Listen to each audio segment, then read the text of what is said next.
오늘은 2022년 4월 23일 부활 8일 축제 토요일입니다. 성부와 성자와 성령의 이름으로 아멘. 마르코가 전한 거룩한 복음입니다. 예수님께서는 주간 첫날 새벽에 부활하신 뒤 마리아 막달레나에게 처음으로 나타나셨다. 그는 예수님께서 7 마귀를 쫓아주신 여자였다. 그 여자는 예수님과 함께 지냈던 이들이 슬퍼하며 울고 있는 곳으로 가서 그들에게 이 소식을 전하였다.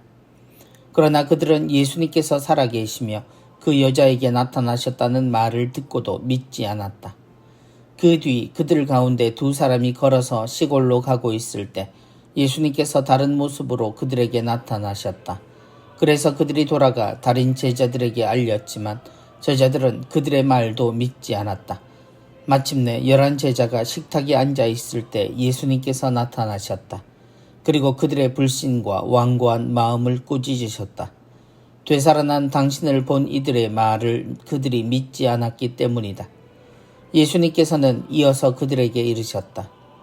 너희는 온 세상에 가서 모든 피조물에게 복음을 선포하여라. 주님의 말씀입니다. 그리스도님 찬미합니다. 너희는 온 세상에 가서 모든 피조물에게 복음을 선포하여라. 복음 속 드러나는 예수님의 부활에 대한 제자들의 반응은 냉담했습니다. 그들은 예수님의 부활을 믿지 않았고 부활의 증인들은 그들에게 계속 거부당하고 있었습니다. 첫 증인 마리아 막달레나부터 엠마오로 떠났던 2 제자의 증언도 그들은 믿지 않았습니다. 그만큼 그들에게 주님의 죽음은 확실했던 것입니다. 그들의 불신과 완고한 마음을 꾸짖으셨다. 이토록 고집센 제자들은 두려움 속에서도 어쩔 줄을 몰라 합니다. 그런 제자들의 마음을 풀어주신 것은 다름 아닌 주님이셨습니다. 부활의 축제 기간에 우리가 본 모든 부활의 증거들은 모두 주님의 발품으로 이루어졌습니다. 이런 주님의 모습은 주님의 죽음 이전에도 같은 상황이었을 것이라는 점을 짐작하게 합니다.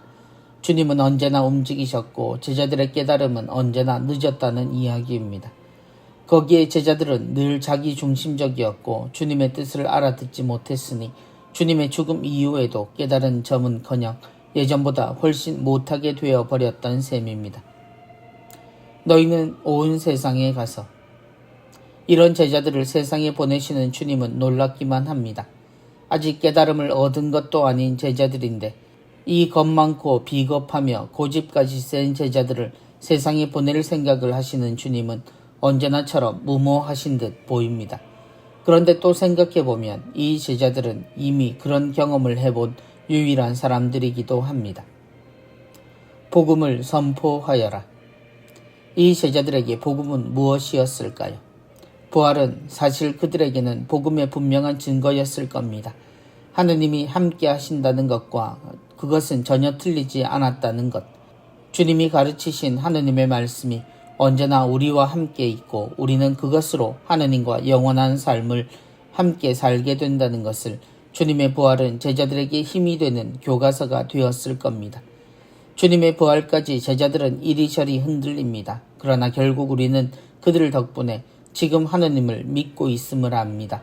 부족한 이들이었지만 그들을 믿었던 예수님의 말씀과 선택은 틀리지 않았다는 것입니다. 부활은 이미 주님의 모든 것이 진리임을 우리에게 전해주고 시간은 그 확실한 내용을 우리에게 보여주고 있습니다.